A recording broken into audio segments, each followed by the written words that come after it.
जय श्री कृष्णा दोस्तों, स्वागत है आपका ज्ञान सारांश यूट्यूब चैनल में। दोस्तों, आज का प्रसंग बहुत ही ज्ञानवर्धक है, इसलिए कहानी को अंतिम तक सुनिएगा। दोस्तों, एक नगर में भूख, प्यास, नींद एवं आशा नाम की 4 बहनें थीं। एक बार चारों बहनों में लड़ाई हो गई। भूख कहती कि मैं बड़ी हूँ, प्यास कहती मैं बड़ी हूँ, नींद कहती कि मैं बड़ी हूँ और आशा कहती कि मैं बड़ी हूँ। चारों इस विवाद को लेकर राजा के पास पहुंची। एक ने कहा कि मैं बड़ी हूँ, दूसरी ने कहा कि मैं बड़ी हूँ, तीसरी ने कहा कि मैं बड़ी हूँ और इसी तरह चौथी ने भी कहा कि मैं बड़ी हूँ। राजा यह सुनकर सबसे पहले भूख से कहा कि भूख, तुम बताओ तुम कैसे बड़ी हो। तो भूख ने कहा, मैं इसलिए बड़ी हूँ क्योंकि मेरे ही कारण घर में चूल्हे जलते हैं, अच्छे अच्छे पकवान बनते हैं और जब थाली सजा कर दी जाती है तब मैं खाती हूँ, इसलिए मैं सबसे बड़ी हूँ। यह सुनकर राजा ने अपने सैनिकों को आदेश दिया कि जाओ और राज्य के प्रत्येक कोने कोने तक यह घोषणा कर दो कि आज से किसी के घर में भोजन नहीं बनेगा। फिर देखते हैं जब भूख को भूख लगेगी तो वह क्या करेगी। पूरा दिन बीत गया, पूरी रात बीत गई। जब सुबह हुई तो भूख को भूख सताने लगी, तो वह इधर उधर भोजन का तलाश करने लगी। जब उसे कुछ नहीं मिला तब वह भूख के कारण घर में पड़ी बासी रोटियों को खाने लगी। प्यास यह सब देख रही थी। वह तुरंत राजा के पास गई और बोली, हे राजन, भूख हार गई। वह घर में पड़ी बासी रोटियों को खा रही है, देखिए मैं सबसे बड़ी हूँ। राजा ने कहा, तुम बताओ कैसे बड़ी हो। प्यास ने कहा, मैं बड़ी हूँ क्योंकि मेरे ही कारण लोग कुएं खुदवाते हैं, तालाब बनवाते हैं एवं बर्तनों में पानी का भी संचय करते हैं, और जब किसी पात्र में भरकर मुझे पानी देते हैं तभी मैं पीती हूँ, इसलिए मैं बड़ी हूँ।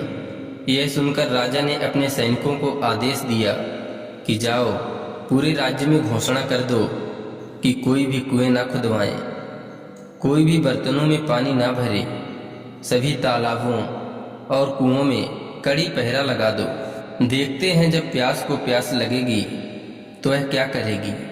पूरा दिन बीत गया, एक रात भी बीत गई। जब दूसरे दिन प्यास को प्यास सताने लगी तब वह इधर उधर भटकने लगी। उसे जब कहीं भी पानी पीने को नहीं मिला तो वह मजबूर होकर गड्ढे का पानी पीने लगी। नींद यह सब देख रही थी। उसने तुरंत राजा के पास जाकर कहा कि राजन, प्यास हार गई, वह गड्ढे का पानी पी रही है, इसलिए मैं सबसे बड़ी हूँ। राजा ने कहा, तुम कैसे बड़ी हो। तो नींद ने कहा, मैं इसलिए बड़ी हूँ क्योंकि मेरे ही कारण लोग पलंग बनवाते हैं, बिस्तर लगाते हैं। जब मुझे बिस्तर लगा कर देते हैं तब मैं सोती हूँ, नहीं तो मैं नहीं सोती हूँ। राजा ने अपने सैनिकों को आदेश दिया कि पूरे राज्य में घोषणा कर दो कि कोई भी पलंग ना बिछाए, उसमें बिस्तर ना डलवाए। नींद को जब नींद आएगी तो देखते हैं वह क्या करेगी।